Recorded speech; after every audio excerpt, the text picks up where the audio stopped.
24. Solve this equation. Look at that ugly little thing. You know, it's not that bad. I mean, I'll do the algebra on here, but honestly, if I was taking this test, I'd plug in numbers. I would. I'm not gonna lie, I would. Let's see here. So what I have is I have a base, I have a very funky looking exponent, and I have an answer. So I have a log base 3 of 27 that equals 2x squared minus 5x. Now the reason I did that is because I know that this is 3, because 3 cubed is 27. And then I just one-side it and I try to factor. Create a 2x squared, I guess I need a 2x and an x. Factors of 3, put a 3 there and a 1 there. Minus plus to get my negative 5. So x is either negative 1/2 or x is 3. And they actually do need to be checked because I'm quite confident that's extraneous. No, that's not. If I plug a negative 1/2 in, what do I get? I get a positive quarter times 2. I get a half minus 5 negative halves. So that becomes a half plus 5 halves, which is 6 halves, which is 3. There's nothing wrong with that. 3 cubed is 27. If I plug a 3 in, I get 3 squared, which is 9, times 2, which is 18, minus 15. Oh yeah, they both work. They both do. The issue with some of y'all will be plugging in a half. That's just going to be the issue. Convert this thing to a logarithm. You know full well log is bay. You do. So what do we got? We got log base 2 of 8 equal to 3, which is a true statement. Choice D. 26 is apparently not in your standards because I wrote omit. Oh, because you actually need technology to do that one. That's the issue. And you don't have access to technology. At least you're not supposed to. You guys are familiar with the property of log A times B is log A plus log B. So just use that property. You have a log base 2 of 3 minus x times a negative x equal to 2. We invoke our distributive property here. This will give us x squared minus 3x. And it's still equal to 2. And we have a base, we have an answer, and we have an exponent. So 2 squared is x squared minus 3x. That'll be a 4 when everything is said and done. And then we factor. A lot of factoring on this one. I like this one. This is nice. This tells me that x is either 4 or x is negative 1. Now, the 4 is actually a problem. Because if you plug that 4 in, you're trying to do log base 2 of negative 1. And we know that for log of anything, anything is bigger than 0. So this bad boy is extraneous. So the only valid solution is the negative 1. And the negative 1's fine. 3 take away negative 1's 4. We have a condensing. Rewrite the logarithm as a single logarithm. A is a positive constant. Put that there. This will be log A of 16 to the half, which is going to be 4, because the square root of 16 is 4. And that should do it. And then we'll see what happens. Anything that's positive goes in the numerator, and the numerator is a 2a and a 1 and a 4. Anything in the denominator, anything that's negative, oh, look at that, look at that. That doesn't matter. It doesn't matter that it's 1, but there's an a in the bottom. The a's cancel. Choice C. This stuff's easy, man. So easy. Convert 140 degrees into a radian. I believe, if memory serves me right, you'll take 140 degrees, you'll multiply it by pi over 180 degrees. You know, the zeros cancel. So 14 pi over 18. 14 and 18 both even. 7 pi over 9. Choice D. Exact value of the cosine of negative 9 pi over 4. I don't know what you guys are going to do if you're going to convert it to degrees or whatever. You guys will just have to figure out for yourself what you want to do. That ought to be negative 405 degrees. Now, if you multiply it by 180 over pi, simplify everything, negative 405 degrees, which rotates like a clock, and it ends up right there.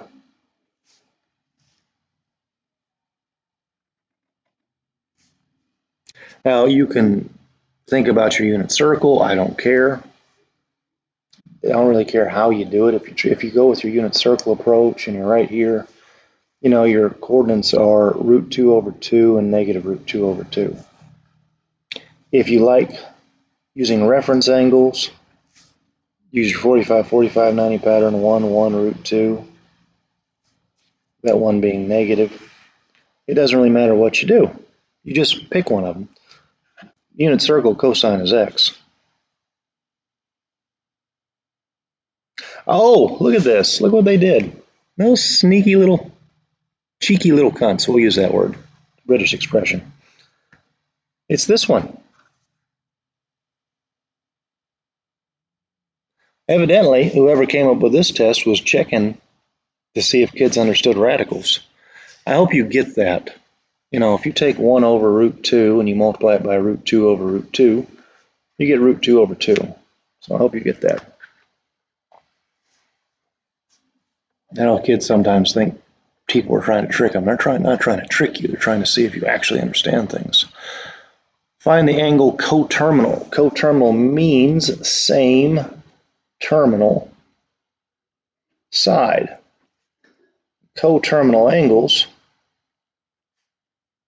differ by 360 degrees. So 17 pi over 3, you're going to go around the circle several times. It might be easier just to go ahead and convert it into a degree.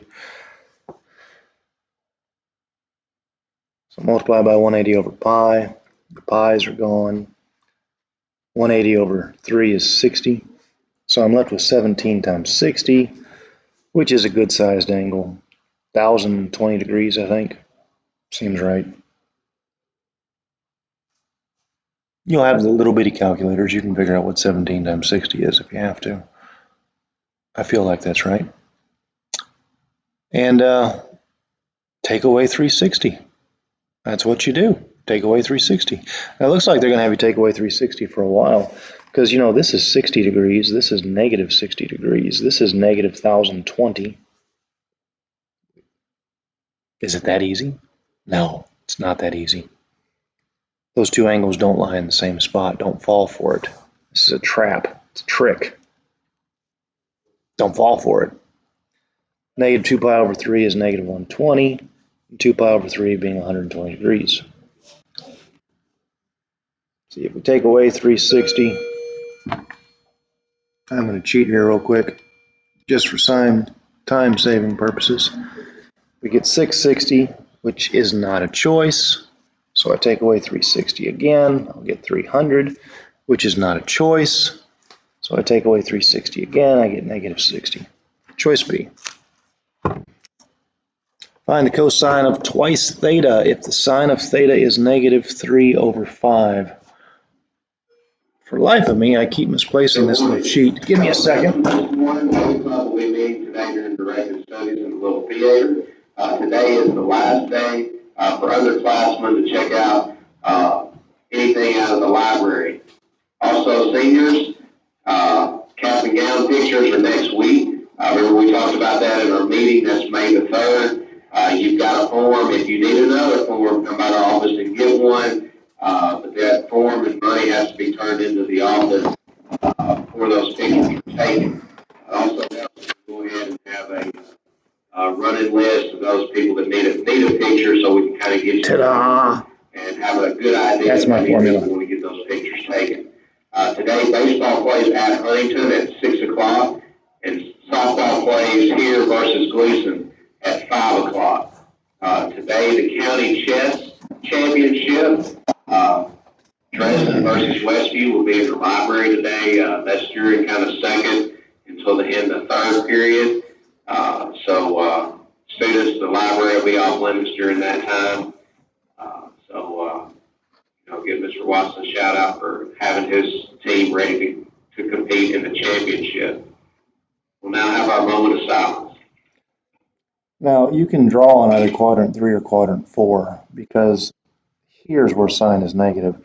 And if you double the angle, you're going to rotate. Apparently somewhere where cosine is always positive. I don't know. We'll see. But apparently it works out. So it doesn't really matter where you draw. It shouldn't matter at all because you're squaring, which is going to make this guy positive no matter what. So I'm just going to draw in quadrant 3. It doesn't matter which one you draw in. Sine ratio being opposite over hypotenuse. And I guess a 4 is missing, and it happens to be negative, right? You'll get the same answer if you draw in quadrant 4. You will. These things have been designed, they know they work at all times. Anyways, just plug in.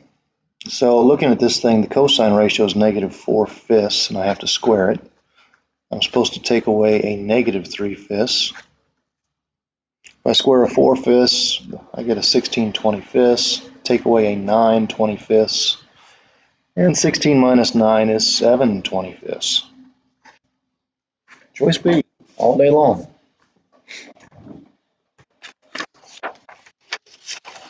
33, little geometry. I like how they have the answers done on this one. They're designed to be done so you don't use technology. A ladder of length L leans against a vertical wall. The foot of the ladder makes an angle of 70 degrees with the ground. It has to go there, that's the base. How far is the foot of the ladder from the wall? So they want to know this. What we got here? We got opposite, adjacent.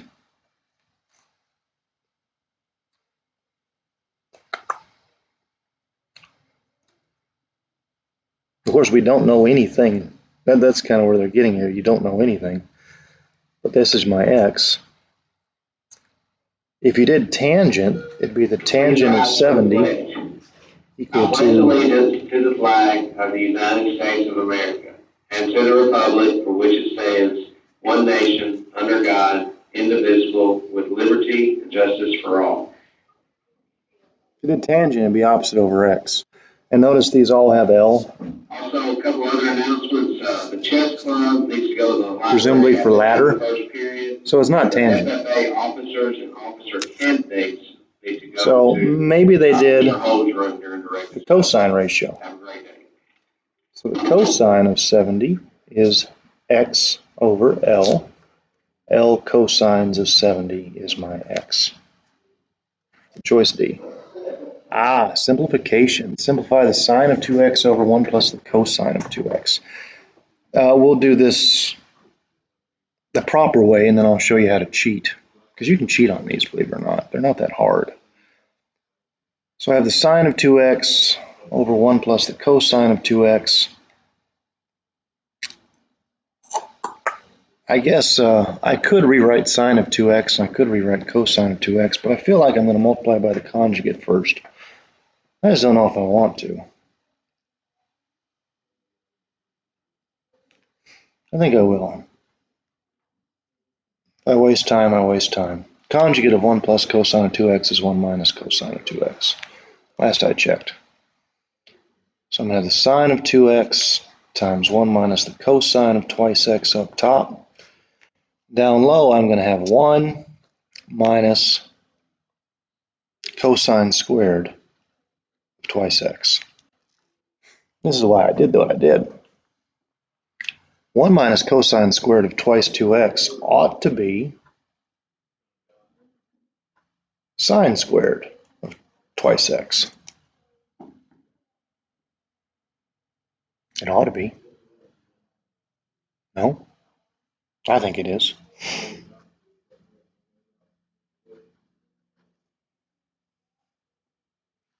I'm going to go ahead and distribute here because I see a cancellation will happen. Actually, I'm not going to distribute. I'm going to leave it the way it is.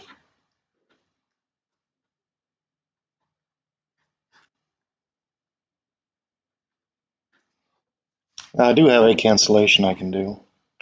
I'll change that to a 1, that's gone. So 1 minus the cosine of twice x over the sine of twice x. I really haven't bought myself much here, have I? I was hoping I would.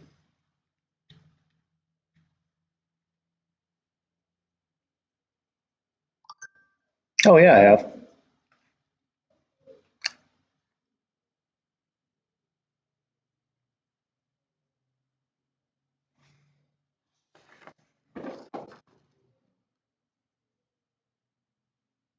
Oh, no, I haven't. Thought I had. I was looking at this little reference sheet and I thought I found something. Looks a lot like that, but it's not that. That stinks. It's not that. I feel like it's going to end up being the tangent of x, though. Well, this stinks. But what have I done here? Not a lot. This is 1 over sine of 2x minus cosine of 2x over sine of 2x. I've gotten it down to cosecant of x minus tangent. Sorry, twice x, tangent of 2x. That's what I've gotten it down to. And that doesn't do me a lick of good whatsoever. Sadly enough, it does not. So maybe I should have done something else. I'm going to pause real quick and think, so I'm not wasting your video time here. Well, I actually got tired of wasting time on this. My gut is telling me it's this one, but I guess I'll just show you how to cheat since I don't feel like wasting 10 minutes on the thing. So what I'm going to do is I'm just going to pick an x value like pi because it's easy to work with pi. Let x equal pi. This will become the sine of twice pi over 1 plus the cosine of twice pi. Now the sine of 2 pi is 0 last I checked. It is, isn't it? If you're at 2 pi on a unit circle and the y value is 0. Not that it matters what the bottom is, but the bottom is going to be 1 plus 1. You're going to get 0 over 2, which is 0. The correct answer choice has to yield a 0. It does. It has to. So we can have the tangent of, oh, these sneaky little things. We're going to have to choose something other than pi. The tangent of 2 pi would be y over x, which is 0 over 1, which is 0. And the tangent of pi is also, well, hold on, 0 over negative 1. It's still 0. So I'm going to do something else. So pi didn't work. Try pi over 2, see what she does. Sine of, let x be pi over 2 this time. Twice pi over 2 is pi. This will be 1 plus cosine of pi. Sine of pi is still 0 on a unit circle. So it doesn't matter what the bottom was, but this gives me a 0 too. So we're going to see which one of these still yield a 0. This will be the tangent of pi over 2, which is going to be, what, 1 over 0, which is undefined. So I threw that one away, which means I had to be that one. Because that one will satisfy both. The tangent of pi, when you do pi over 2 and multiply it by 2, is 0 over 1, which is 0. You can cheat by plugging in numbers, all right? And I'm sure one of y'all probably figured out the identity that I didn't. Turns out I was wrong. I thought maybe it was tangent of x, but it was tangent of twice x. So I did that. Simplify 1 plus tangent squared times 1 plus cosine squared. And you know what? Let's just cheat. Let's plug in a pi. 1 plus the tangent squared of pi times 1 plus the cosine of twice pi.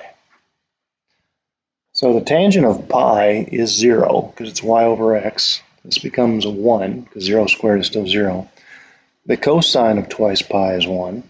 1 plus 1. So that's multiplication. So this becomes, what, 2? Now, There's a reason they have the answer choices 2. That doesn't necessarily simplify as 2. We need to find something else that generates a 2 when I let x be pi. So let's see what the sine of pi plus the cosine of pi is. This would be 0 plus 1, which is 1. The tangent of pi, maybe the answer is 2, for all I know. The tangent of pi is 0. Maybe it is 2. It's kind of surprising, but actually that's the way these things work. I guess we'll FOIL. I was hoping we could just straight up cheat, but that's interesting.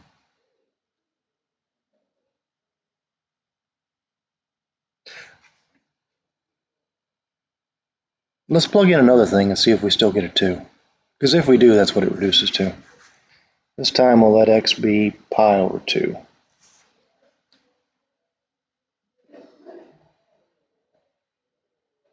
That would be undefined. Maybe pi over 4. That's something I can work with. Pi over 4, the tangent ratio is 1. So 1 squared is 1. This becomes 1 plus 1 times 1 plus, this would be the cosine of pi. Cosine of pi is 0. You know what? This thing reduces to 2. That's 2 times in a row I got a 2. It's 2. Find the exact value of the arc cotangent of the negative 1 over root 3. They're hoping you'll take the very classical approach and you'll draw a triangle. Arc cotangent, I don't know if you remember it or not, it is a quadrant 1 and 4 kind of deal. Nothing uses quadrant 3. Arc cotangents are either this one or that one. So I get to draw down in quadrant 4. Tangent ratio is opposite over adjacent. And you should know this pattern by now. You're missing a 2. And the whole reason I drew it was so I realized that it was a 30, 60, 90, and I have a reference angle of 30 degrees. And they kept this nice and easy. There she is, negative pi over 6.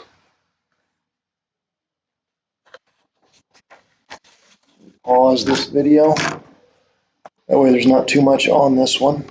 I'll just stop it, and I'll start back up in just a minute.